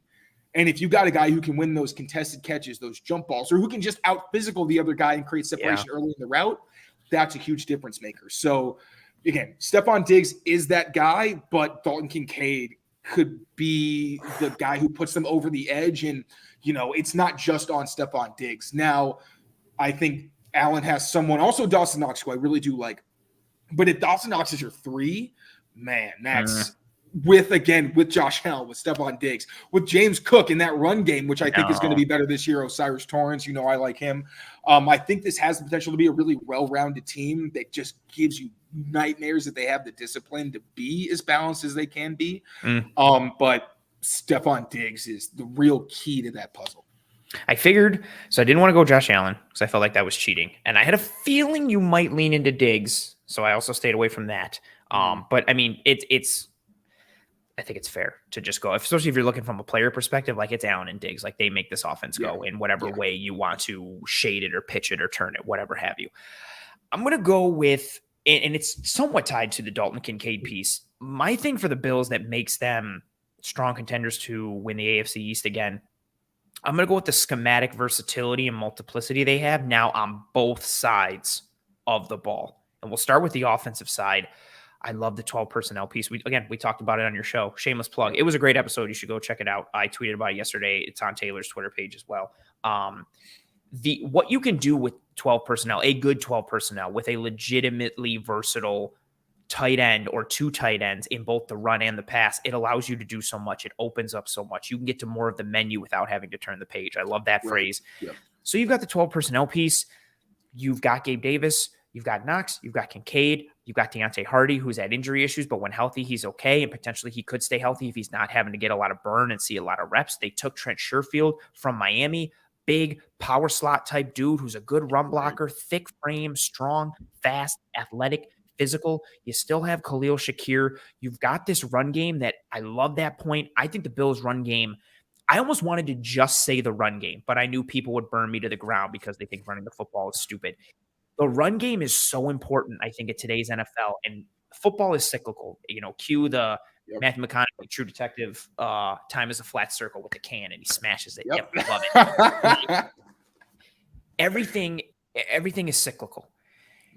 And offenses started to become pass heavy and zone, running teams, and that defenses became built to stop that piece. And now you're starting to see the run game become more in vogue, and the power run game or the gap scheme run game starting to become more in vogue as well. And I just think when you've got a strong passing offense like the Buffalo Bills, it wouldn't hurt to do what the Kansas City Chiefs did, which is develop a running game and maul people, because then what the hell do you do? Like, you have to account for Josh Allen and Stephon Diggs, or, are they going to run the ball again? Oh, crap, they ran the ball against us. Like, again, not even just use it for low-hanging fruit. The Chiefs are the good example. Like, you know what sucks? Having to worry about, like, what schematic piece Andy Reid has cooked up in the passing game with Mahomes and Kelsey. You know what sucks? Being like, oh, man, is Pacheco going to run it? Oh, there goes 12 yards. Okay, you know what? They're not going to run it again. Let's play pass. Oh, there goes 14 yards to Pacheco. Do we got to bring a safety down? All right, cool. Let's bring a safety down. Oh, there's a touchdown over our head. Oh, we just gave up a 17-yard completion. Crap. Now the Chiefs are down to the 9-yard line. Like, what do we do? When you force a defense to live in that world, the offensive side of the ball for the Bills is so tremendously exciting this year. And James Cook averaged 7.2 yards per carry against light boxes from weeks 11 on last year. You want to keep playing light boxes against the Bills offense because you want to, which is understandable. You want to protect against that pass game. Cool. Cook has the speed and the burst to eat up that space that you give him, not to mention an improved offensive line potentially with what they've added with Connor McGovern. We'll see what happens at the right guard spot if Torrance wins out. They have the ability to truly run the ball. And so whether it's from a pass perspective, the personnel they can lean into, the formations they can lean into, the alignments, the concepts, they can run 12 personnel, but run traditional 11 personnel plays and formations out of that. Or they can be in 12 personnel and have more of a power look and run the ball down your throat. Yep. Cook can function in the gap schemes. We know how strong he is on zone runs where he flows like water. Or you can have Cook in. You can have 12 personnel with Diggs, Davis, Knox, Kincaid, and James Cook and come out in a traditional 7-man surface, and then Diggs is lined up outside on one, Davis is outside on the other, and then you come and you explode everybody, and now you're in a full spread, and it's a 3-by-2, and Cook's lined up on the outside of the slot. All these pieces you can lean into. Yep. I think the schematic versatility is huge. I think you have different chess pieces that you can lean on every week, different dials that you turn every week, and then to a lesser degree, I think the Bills defense has gotten to that with what they've added on the defensive line, the addition of Taylor Rapp in the secondary. Mm-hmm. I think they have more sub-package look and more rock, paper, scissor capability on the defensive side of the ball, and some improvement on the defensive line with proven guys to really get after the QB and help stem the tide if Vaughn misses time or if you have top guys that miss for the Buffalo Bills. But for me, really driven by the offense, but some as well on the defense to a lesser degree, that's schematic versatility, like how much they can get to, how they can get to it. Just, it's really fun to think of what they can do to keep you off balance and how they can just absolutely dictate to you on the offensive side of the ball and even somewhat on defense as well. Yeah. And real quick, we mentioned the Chiefs on my show as well about how they started to actually give Mahomes the offensive lineman, where one, they had that versatility, and two, they actually had consistent protection. They signed not to mention their 13 personnel, which became this unicorn of a problem to deal with. Yep. And that's what I was thinking of when you were talking about it, is that if you put in Trent Sherfield and Stephon Diggs, and then the 2 tight ends, you have a 3-by-1 set under center, and you know the Bills love to do this. They love coming out, even with another offensive lineman, they love coming out with those looks where it's like, okay, I literally have no choice but to anticipate run. A lot of defenses, if you have one receiver to the backside, that guy's going to be in man coverage. So even just by coming out with that personnel group, you could create better matchups for your best players. And it's one of the only times you're going to get a true one-on-one matchup with Stephon Diggs. And if you attach him to the formation and create a 6 or 7-man surface, now you can get to more of the run game. Everything. Yep. You can go weak side zone. You could go inside zone. You can run any type of gap scheme you want. You can run counter. The world is your oyster with what you can get to in the pass and in the run. And what do you do? What you literally have to pick how you want to die if you're a defense. Not looking forward to that. I'll say that. Biggest sign of respect. I'm not looking forward to the Bills and the Dolphins. I feel like are in that same boat where they can really do whichever they want if the play callers are, again, disciplined and really push we want to be balanced and can also execute. You know, there's also offensive coordinators who are we want to be balanced, but it's we're averaging 2 yards per carry and you're running 15 but times. But balance, so, it's no, your run game sucks. Just leave it. It's fine. Just work quick. Play your strengths at the same time. If your strength is doing whatever you want, then do whatever you want. But it's a fun piece. And I also love that larger discussion of, especially the idea of interior defensive linemen. Everybody, you wanted to rush the passer and teams wanted to one gap. So interior defensive linemen became smaller. They became like Ed Oliver's on the extreme side of small, but they became more built in that mold. And then all of a sudden, I love this idea of, you know what? Defenses are built to one gap and penetrate and be fast off the ball. Let's get some maulers inside and let's run more trap and more wham. And let's run gap scheme and just blow up the interior of these defensive lines and run it down the throat. I love time as a flat circle. Defense swings the pendulum their way. The offense swings it back. Defense will and you just go round and round. And nothing is new. Everything we're seeing now has been done throughout history, but you pick and choose different pieces based on the trends. And that's why it's Belichick zigs when everyone zags. And it's how is he ahead of everyone? It's he literally has seen this before. He's been in this league for 50 years. Yeah. He's already seen the trend. He knows where to invest his draft capital and what he needs to get personnel-wise to counter it. And it's also why you see, with the Patriots teams, their defenses very rarely have, a type. Usually, if anything, they're big and physical, but they're big and physical like now in the right ways where you get like a Juwan Bentley in the middle who, sure, he's like a bigger guy who's not getting coverage, but you also have a safety next to him who can compensate. So again, like you said, like the older coaches in the league, they understand that. It's why the guys who have been there usually are always ahead of the curve. Yeah. It's because this stuff has already happened and they're just starting to notice, okay, which players are available? Where's the league trending? And they've already got the insights into like college coaching and high school coaching. So they already know what the prototypes are years ahead of time. So even, we mentioned Lamar Jackson earlier and it's like, wow, this Ravens offense running game is a revolution. It's like, they're basically just running inverted veer and option offense. Like they're just doing what like Oklahoma did in a modified version and what like Nebraska did. Like that's just what they did. And the old school X's and O's heads are like, oh, no, this has happened before. And I'm like, I'm 26. I've never seen this in my life. Like, I'm sorry. I'm just a person. Yeah. Now let's get to the negatives about the Bills. All right. I've been nice enough to this fan base. You've been very gracious as I anticipated you. Gracious and knowledgeable. I still hate you, but I mean, it is what it is. I'm a hard person to please. I hate you and I love you. It's okay. That's fair. Respect. I see you. We see each other. Humanity. Coming together, healing the world. I think we're going to have a very similar negative and or biggest question mark, especially with how the theme of this episode is gone. But I am big time in this boat. I don't want to get ahead of myself. The floor is yours. Biggest question or concern or hindrance for the Buffalo Bills this year in winning another AFC East crown? I feel like because we're going on brand, probably going to go offensive line. So I will go on the other side of the ball. I'll say health. Oh, fair. The trenches for one. Like the Bills have been very dependent on who's healthy when it comes to especially defending the run, but also pass rushing. Like Gregory Rousseau, obviously Ed Oliver, one of the better interior rushers in the league. But it feels like guys like Daquan Jones isn't healthy. Like it feels like the run game really ends up taking a hit. Yeah. I know the edge of the defense is going to get better. I think with Leonard Floyd, I think he's a good, well-rounded player. Not like an elite edge rusher, but I think he gives you enough on top of being a well-rounded player who you can rely on to defend. Solid B plus guy at times, and that's fine when you've got Von Miller and Greg Rousseau. Cool. Precisely. Now, where it gets interesting is in the secondary. You got two safeties who are highly respected. I have a lot of admiration for their careers, what they've done, their versatility. Like I love Mike Hyde. I love Jordan Poyer, but they're older. And we started seeing that in their injury histories. Now, obviously Mike Hyde's was, I don't necessarily want to say that was because of his age, but you also have to question how well is he going to come back considering what his age is and the degree of the injury. Trey White, you saw it kind of took him a while to get back. So I think you're anticipating that he's going to come back closer to what he was, and he's a great player. I want to see him at the top of his game. I don't care who, what team I'm covering. I would like to see him because he's such a fun player to watch.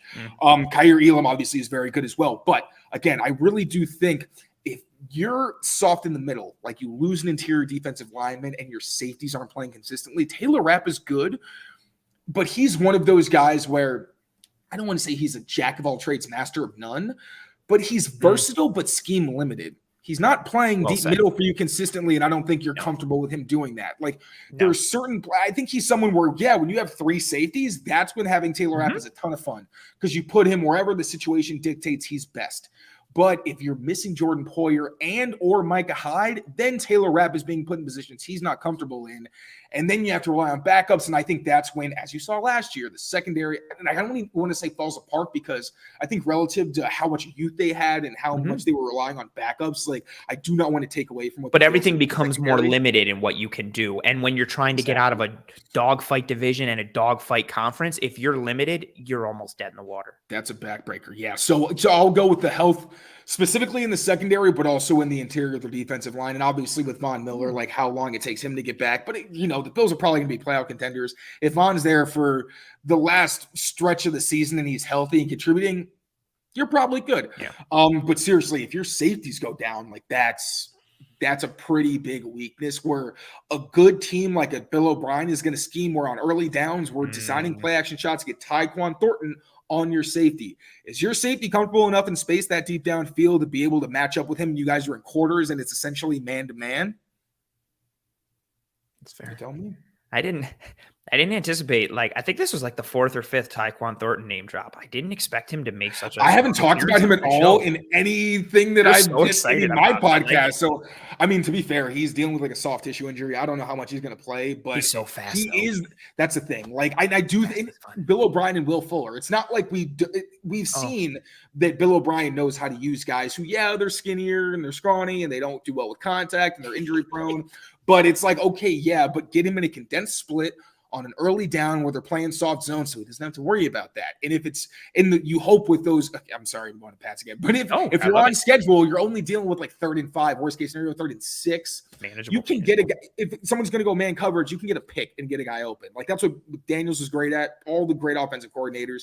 If you play man coverage in a reasonable down situation, you're in trouble. So that's my defensive Tyquan Thornton. I love it. No, I get it. And also at the end of the day, I think we all have a little Al Davis in us where it's just like speed is awesome. I like speed. Like I'm going to follow the fast guy, and Thornton's got speed for days.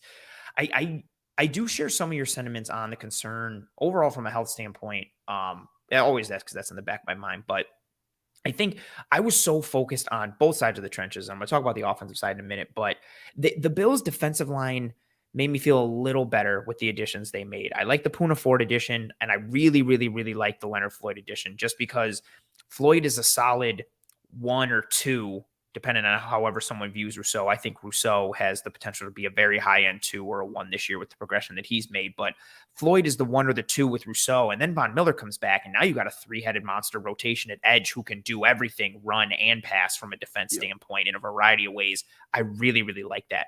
The interior, again, I feel a little better with the Poona Ford move, but I still, to your point, like Daquan Jones went out for that Cincinnati game and everything fell apart. And that was really something I've been banging the drum for all year was his importance. And you're going into this year right now, and your defensive line rotation is Daquan Jones, Ed Oliver, Tim Settle, Poona Ford, Jordan Phillips. Phillips has significant injury concerns and significant injury history that caused him to miss more time last year like it did in his years in Arizona the year before. Tim Settle really faded down the stretch and had a horrible advanced metric year on the interior. And for a defense that I think will be different under Sean McDermott from an identity standpoint and philosophy standpoint with some schematic tweaks as well thrown in there. And from a coverage standpoint, I think you'll see more single high with the loss of Tremaine Edmonds and not being able to play so much Tampa 2 and quarters where he's matching and carrying number 3 and doing anything he wants on the in the middle there. So granted, there will be some tweaks there, but you want to kind of like what, not to bring up the Jets again, but you want to rush 4 and drop 7. You want to play light boxes. You can't do that if your defensive line can't hold up against the run, especially in the middle. And especially in the middle where, again, Tremaine Edmonds is gone. Fine. Terrell Bernard's taking his place. Some people, I don't think Dorian Williams is going to take it. I think Bernard is going to be the guy, but even if it's not, if it's Bernard, if it's Dodson, if it's Williams, if it's somehow AJ Klein, whatever, you need to protect your linebackers at the second level. That interior defensive line is tremendously important. My worries have been quelled a little bit, but I still want to see how they perform because at the end of the day, we don't know what you're going to get from Settle again because it wasn't ideal last year. Phillips is an injury concern. Poona Ford, I love his schematic versatility. I didn't know he could line up at so many positions until I went and watched the Seattle tape over the past couple of years. That made me feel good. But when you want to run, you need to be strong in the spine. And especially if you're going to run light boxes and 2 high looks. So that's a concern for me. Still a little to a degree, but it's lessened a bit. My biggest concern lies with the offensive line, and it's really one person and one player, and I don't want to keep picking on him because I've done it all offseason. I know who this is. Yep, there we go. And he was so mercurial last year, just a complete roller coaster, some really high highs and really low lows. 88 tackles last year, had 20% of pass protection snaps. So again, 88 tackles. Spencer Brown was tied for 69th in pass blocking efficiency. He was 69th amongst those tackles. And of the 206 offensive linemen, so not just tackles, offensive linemen in general, he was tied for 180th out of 206 in pass block efficiency. Like with a 1 and an 8 and then another number after it? A 180, three numbers, not great. Damn. 180th out of 206 qualifying offensive linemen in pass block efficiency in true pass sets. So those are like true, it's not quick game. It's not some advantageous look for the offense. It's just a true pass that you're dropping back, and you got to get your guy, and can you get him or can you not? And if you're looking from a volume standpoint, you want to talk about like total pressures. Spencer Brown tied for the 8th most pressures allowed in 2022 amongst all offensive linemen, tied for the 5th most amongst all tackles, and he was tied for the 3rd most in true pass sets amongst all offensive linemen. And again, those true pass sets, 4 or more rushers, no play action, no screens, no short drop back, and 2 or more seconds to throw. So again, a true literal pass set. Super mercurial play, huge roller coaster. I know he was injured a bit last year. It affected his offseason routine and regimen. This is a guy who needed time on task, playing 8-man football in high school, going to Northern Iowa, opting out of the COVID year, all that kind of stuff. However you slice it, I've said it so much on this show, he's a huge question mark. And the Bills did really nothing to amplify or reinforce that position. They brought in Brandon Shell, who was not ideal with Miami. We'll see what happens. And then maybe it's David Quessenberry, who again got beat by Bryce Huff, and Josh Allen's arm got hurt. Quessenberry was it Quessenberry where Josh Uche had a rep where he didn't touch him and the guy fell down? Remember what I'm talking about? When you were at Gillette? Was that Quessenberry? Yeah, but he was also, not to give him a pass, Quessenberry was super, super, super hurt in that game. Okay. Like, he should not have been playing, and he was like gutting it out.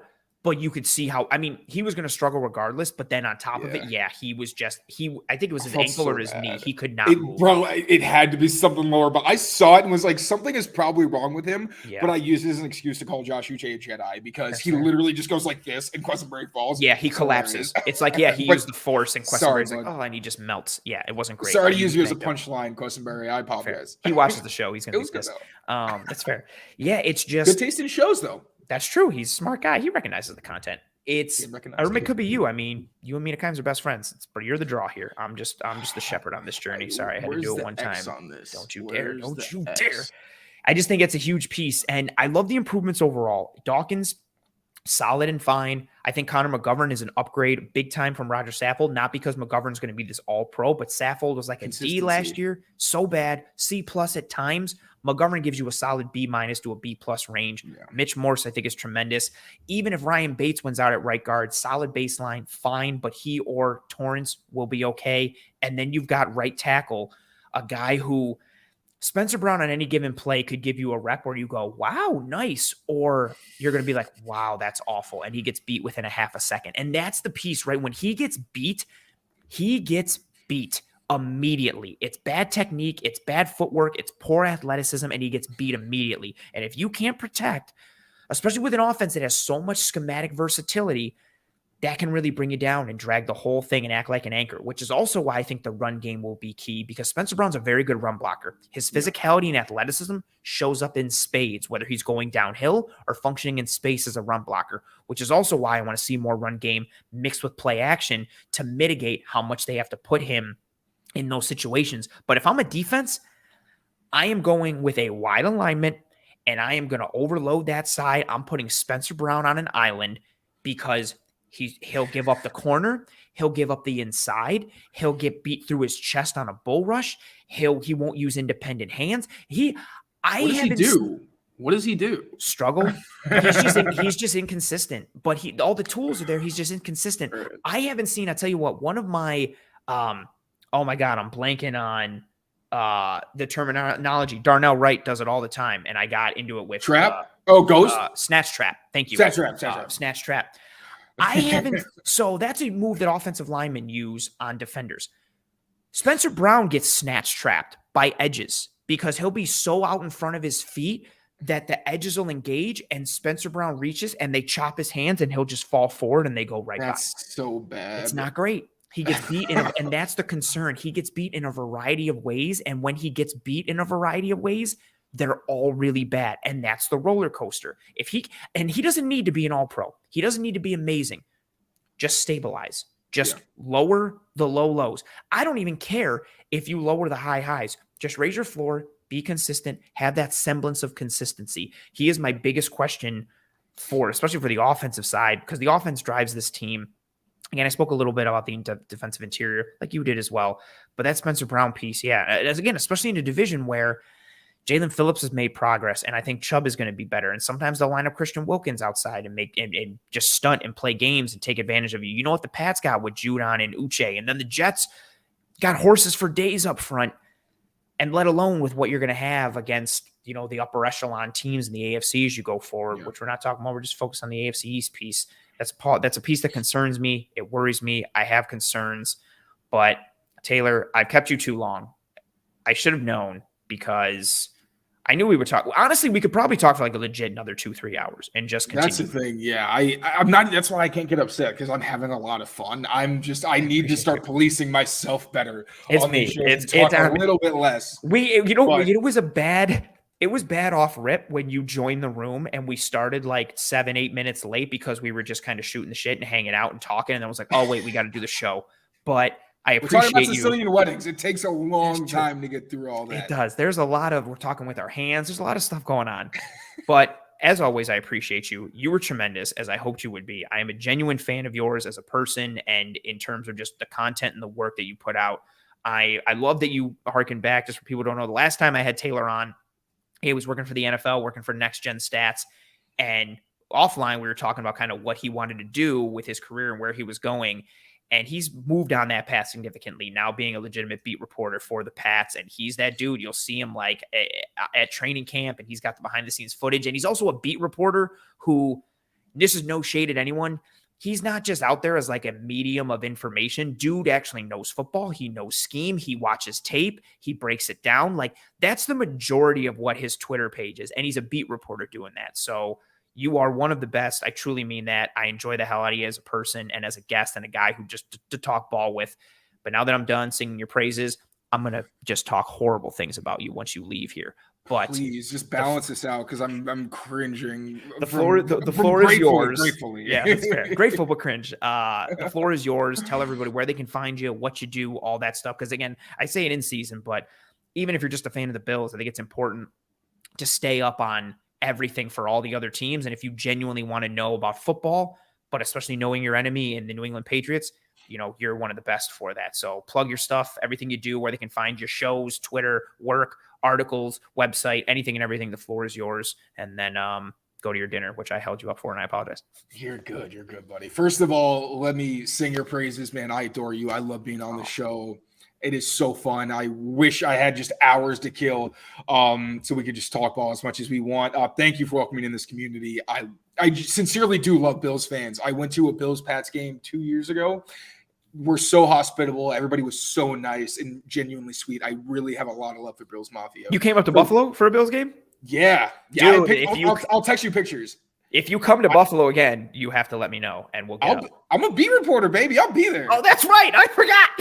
We'll figure it out. Honestly, we hadn't even thought about this yet. So you're seeing our excitement in live in real time. This is super exciting. We're going to figure that out offline. But yeah, thank you, man. Thank you, everybody, for having me. My Twitter is at TKYLES39. I work for CLNS Media. They've been amazing to me. You can find my content on their website. I've been doing a Behind Enemy Lines series of my own. Anthony was gracious enough to join me for that. Obviously, it was fantastic. You can find that on my Twitter page. It's probably the easiest place. And I also still do some stuff for SB Nation's Pat's Pulpit, who that was where I got my first break. They create amazing content as well. Super lucky to be in the Pats ecosystem. But Pat's Pulpit, you can also check me out there. So thank you. I appreciate the hell out of you. I'll DM you after this and sing your praises some more, but go do everything that I held you up from doing and prevented you for, and give my apologies to whoever you were supposed to join. I sincerely apologize for going over the time limit. But I do, as always, I appreciate the hell out of you, and we'll see each other probably in person at some point this year. And then obviously for Bills Pats week, you will be coming back to the show, provided time allows. You will also be coming back. So there's going to be a whole lot more love between us, brother. I can't wait. I appreciate you, man. Enjoy your night. And again, thank you for everything. You're awesome. Likewise, brother. Thank you. Later, man. Hell yeah. Absolutely tremendous guest, Mr. Taylor Kyles. I get really excited. He's a good dude. He knows his stuff. And I'm throwing up the banner. We're not completely leaving. I'm putting up the toodles, folks, because we're starting to wind down here. But don't run. Don't fret yet. Any thoughts, questions, comments, concerns, you folks know how we like to do here. Throw it up into the chat. We will engage in some pieces as we start to wind down here. Of course, I'm going to mention the sponsor. I mentioned it earlier, the best pizza in Buffalo, New York, One Pie Pizza. Find the online menu in the episode show notes, whether here on YouTube or any one of the podcasting apps or platforms you're listening to this show on. Delicious sweet sauce pie, cup and char pepperoni, homemade blue cheese, a variety of different kinds of pies, and they make it, it's handmade, fresh to order for you in the moment. It's legitimately awesome. And I talk about it all the time about how good they are in terms of people and what they do for the community and what they do for the city. And I speak from experience and seeing what they do and what they've done. And also just speaking from personal experience myself, had a bit of a rough go of it with some other things these past couple of months, and they've been tremendously gracious and supportive of me in a variety of ways. So go get yourself some One Pie Pizza. Good people making great food. Get yourself some One Pie Pizza. Well, let's go to this comment that I just saw. Dusty, I'm not reading that name. He says, any chance we put Osiris at right tackle, you think? Absolutely not. I do not think he has the skill set for right tackle. You might see Ryan Bates in a right tackle role in an emergency situation, but Osiris Torrance, no. Chris says, actually, let me grab this one from RJ. RJ says, awesome job tonight. Probably the most knowledgeable Pats reporter I've ever heard. He's tremendous. Again, he started in the real football side of things and then has gravitated towards the beat. But if you check his Twitter page, T Kyles 39, a lot of it is just all 22 tape. He's breaking down game tape and he's talking scheme and he's talking coverage and player evaluation. He really knows the game and he's honed his craft, and he's not just somebody out there just asking random garbage questions to players and then putting out an article about it. The dude actually knows the game. So if you follow him and follow his work, it's not even just to get insight on the Pats, which you will, but you also learn about the game as well, which should make you enjoy it more in my estimation. So yeah, he's absolutely tremendous. And I appreciate you appreciating him, RJ. And thank you for being here overall. Chris says, I'm intrigued on how McDermott's going to utilize Rap. I am as well. I think the 3 safety package could be a really fun piece. I see Taylor Rapp used, or what I'm envisioning for him, and I've said it on the show before, I think he'll get used in some dime linebacker roles or some apex defender looks as that guy in the slot piece. He did it in the Super Bowl when they won and beat the Bengals. He wasn't the starting safety in that game. It was Nick Scott and Eric Weddle. And Rapp was the guy in the box or in the slot covering down on tight ends and covering down on Jamar Chase. I think Taylor Rapp is already probably the best tackler on the entire Bills defense, and I mean that sincerely. So I'm excited to see what they could do for him. Again, I don't think he should be living as a single high safety majority of the time. He can do it in spurts, but I think using him as a split safety at times, but really allowing him to flourish in and around the box, the hook curls, the flats, I think you could get really fun with what you could do for him. So I'm very interested with that.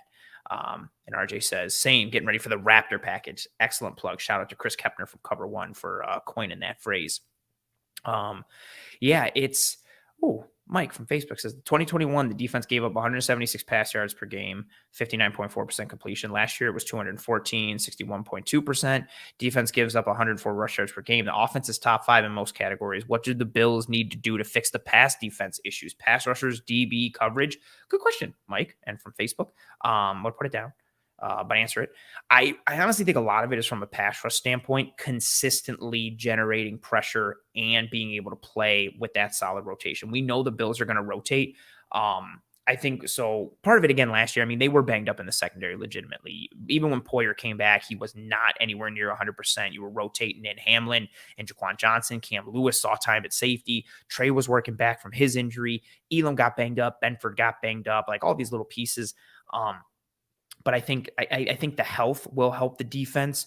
But I really think it's just getting consistent pass rush from non-Von Miller aspects of the defensive line going forward. I've done it a whole bunch on this show from a film standpoint and advanced metric standpoint. Once Von went down, the defensive line performance dipped for everyone, pretty much except for Greg Rousseau and AJ Epinesa. Rousseau stayed at where he was pre-Von injury, and AJ Epinesa actually saw an uptick in his game. But I think with the addition of Floyd, you have a proven pass rusher off the edge, good rotation, also a good sub package, third down piece. Now you can go, Leonard Floyd, Von Miller, Greg Rousseau, Ed Oliver on third downs or known passing situations. And now you have a cool little NASCAR package type of feel. I love Daquan Jones and what he's able to do. But I think, what they've added on the defensive line, I think will help. But the biggest piece as well, again, what do the Bills need to do to fix any potential pass D or run defense issues? Mike, also, I think with your question as well, I think they needed some schematic changes. I think you need usage of different fronts. It can't just be the same 4-3 over front that they use, which, you got your two defensive ends and you've got a 3 tech and you've got a 1 tech, like the front that we saw them use over and over and over again. I think you have to change it up, use a little more odd front, cover up the center every now and again, use some more gap and a half or some 2 gapping at times instead of just being a traditional, like, hey, we're always going to 1 gap, 4-3 static over front. That's what we're going to be. So I think tweaking some of the fronts that they use and leaning into some different concepts, working in more man coverage and more aggressive looks, more simulated pressures. I think a lot of pieces are more schematic based, and that's really what I'm excited for to see from Sean McDermott. But I will say I think they've upgraded from a consistency standpoint when it comes to proven pass rush productivity up front, and then I think health on the back end will help as well. Those are good questions. I'm going to throw up the banner. We're getting out of here. If you folks have not already dropped a like on this video, please, please, please, and thank you, drop a like on this video if you enjoyed it and would be so kind. Whether you're here live or watching later here on YouTube, please drop a like on this video. Likes are the lifeblood of these streams. So if you enjoyed this content, please drop a like on this video. If you are listening on one of the podcasting apps or platforms, that is cool too. Please rate and review and subscribe to Disguise Coverage. Subscribe to Disguise Coverage here on YouTube. Appreciate everybody for riding with me live here on this episode and with Taylor as well. And again, major shout out to Taylor Kyles for just being an absolute star and a stud on this show. Appreciate the kind words for him in the chat. Appreciate the kind words for me in the chat right now. And again, thank you everybody for joining me live on this episode. It's always nice to see people rolling in, especially I know this is a weird time. Regularly, the show is live every Tuesday at 9 p.m. Eastern. I'm on a Thursday at 7 o'clock. It's weird. It's wonky. It's a holiday week. I didn't even know what we get for attendance. So I appreciate those of you who join me live and anybody who watches later post-live. Thank you very much for your live viewing, your post-live viewing, or if you're on audio only, whatever form or fashion your content consumption comes in. I greatly appreciate it. If you enjoyed this, tell your family, friends, and loved ones about how awesome this show is and how they need to check it out. If you didn't enjoy this content, tell your enemies about how awful this show is and try and ruin their day with it, because maybe they'll like it instead. And then, kind of pay it forward or pay it backwards potentially. Again, more kind words coming in the chat. I don't like to pull them up because I feel like that's douchey or corny to like pull up good things about myself, but I see the nice words coming through in the chat and I appreciate you folks very much for it. I hope you and your family and friends and loved ones are all doing well and staying safe. Be kind to one another. Take care of one another. I will see you next week, Tuesday, 9 p.m. Eastern. I don't know what the next Tuesday, the 11th, right? Next Tuesday, July 11th, for a regularly scheduled episode of Disguise Coverage, not on this Thursday time slot. So again, next Tuesday, 9 p.m. Eastern for the next episode of Disguise Coverage. Until then, I appreciate you folks more than you know. Drop a like on this video, rate, review, and subscribe on the audio platform. Subscribe here on YouTube. Tell your family and friends and loved ones. I appreciate you. Godspeed. Major thank you to Taylor Kyles for joining me tonight. And as always, go Bills.